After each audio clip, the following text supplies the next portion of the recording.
It's Mr. Michael here with you for Bible time again this week. We are on lesson number 7 in our booklets, Loving Hearts and Working Hands. And the title of our lesson today is David Learns to Be a Leader. So if you want to be following along in your booklets, that would be great. But before we get started, I want to talk about our memory verse. This memory verse comes from the book of 1 Samuel, chapter 16, verse 7. And you'll notice on your screen that we have some words missing. I want you guys to help me be on the lookout through the rest of this video, and we'll see if we can find those words and get them plugged into the right spot.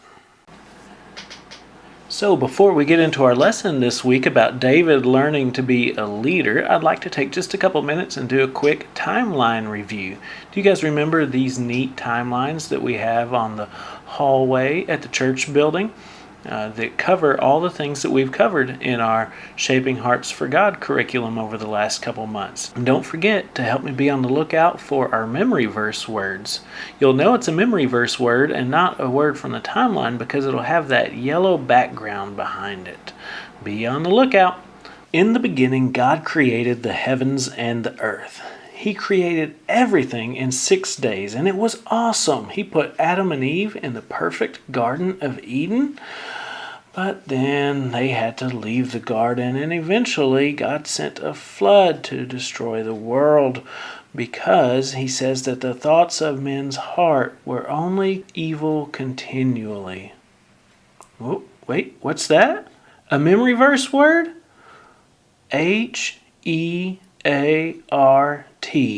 What's that word? That's right, heart. We'll take that right over here and come back for it later. So after Noah and his family were saved on the ark came the Tower of Babel, where the people were trying to make a name for themselves, but God confused their languages and scattered them across the face of the earth. Then we read about Abraham and Sarah and the promises that God made to them, and eventually their son Isaac was born. And Isaac and Rebekah have twin sons, Jacob and Esau. And there's a long story between those two, but Jacob goes on to have 12 sons. Reuben, Simeon, Levi, Judah, Dan and Naphtali, Gad and Asher, Issachar, Zebulun, Joseph, Benjamin. Those are the sons of Jacob. Those 11 brothers made the bad choice to sell Joseph into slavery, but we read later that it was because he went down to Egypt that he was able to save his brothers and their families during a famine. And later he told them, you meant it for evil, but God meant it for good, to save many people. So the Lord was looking out for Joseph and his family. What's that? Another memory verse word? L-O-R-D. Lord. Okay, we'll take it over here and put it with heart. So the descendants of Abraham, Isaac, and Jacob lived as slaves in Egypt for over 400 years, but God sent 10 plagues to convince Pharaoh to let them go. And then Moses led the people on the Exodus as they went through the Red Sea on dry land. After that, Moses received the law on Mount Sinai, and God told them about sacrifices and priests and the tabernacle. After 40 years of wandering in the wilderness, Joshua is actually the one to lead the people across the Jordan River into the promised land, the land of Canaan.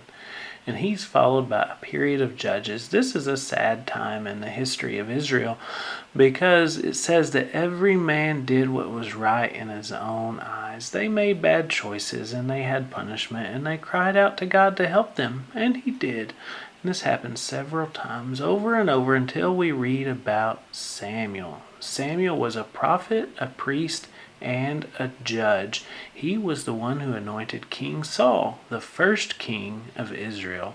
And that gets us up to where we are now, reading about King Saul and David.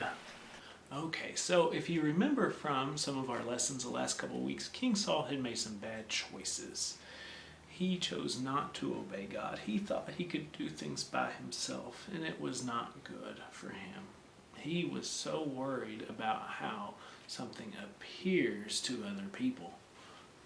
Hey, appears. Another memory verse word. All right, we'll put that in with the others. So God had told King Saul that he was not going to be king anymore. And remember, Samuel had anointed David as the next king. Even though David was not the king yet, we know that things are getting ready for him to be the king. And so David and Jonathan are best friends, and Jonathan is King Saul's son. So that gets us up to last week, and I'm going to read our story today. This is lesson number 7. David learns to be a leader. King Saul kept trying to find David to kill him. Remember how jealous King Saul was of David. Saul was afraid that David would be king of Israel instead of him. Saul wanted to kill David so David could not become king. David couldn't stay in one place all the time. He had to hide in caves in the hills so Saul couldn't find him. See, David wasn't even able to go around other people. People, another memory verse word. Looks like we've almost got enough. One more to look out for. David even had to find a safe place for his mother and father to stay. Still, Saul went to look for David, but God was with David and didn't let Saul capture him. One time, King Saul went into a cave to rest. He didn't know that David and his men were sitting at the back of that same cave. David's men tried to get David to kill Saul that day. While King Saul was resting, David very quietly got up and cut off the edge of King Saul's robe.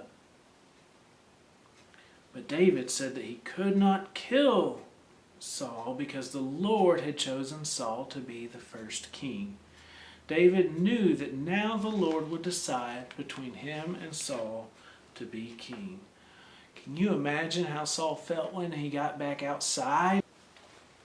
Outside! That's our last memory verse word. All right.